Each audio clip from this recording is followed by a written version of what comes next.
Why the Bible starts with chaos, not order. When most people imagine the beginning of the Bible, they think of a perfect creation story like beauty and harmony. But if you look closely at the very first verses of Genesis, the story doesn't start with perfection. It begins with chaos. The earth is described as formless, empty, and dark, covered with deep waters. That's not the polished, orderly picture we expect. And here's the surprising truth. God didn't avoid the chaos. He stepped into it, and from the middle of that darkness, He spoke life. This is not just the story of creation.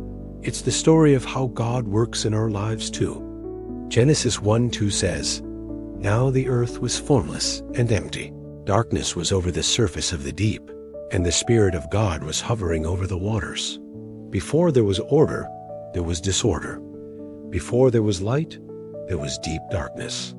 And then God spoke, "Let there be light," and light pierced through the chaos. From that moment, step by step, God separated light from darkness, sky from water, land from sea.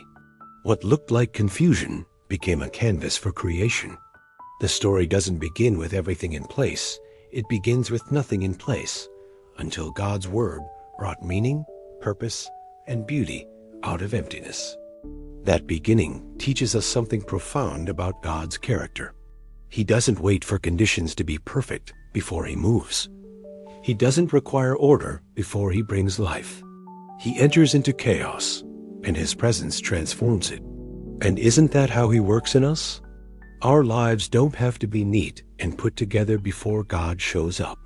He meets us in the confusion, the brokenness, the formless parts of our story, and He speaks order and hope. So if your life feels messy or dark right now, take heart. The Bible starts with chaos, not order for a reason. Because God's greatest work often begins where everything looks impossible.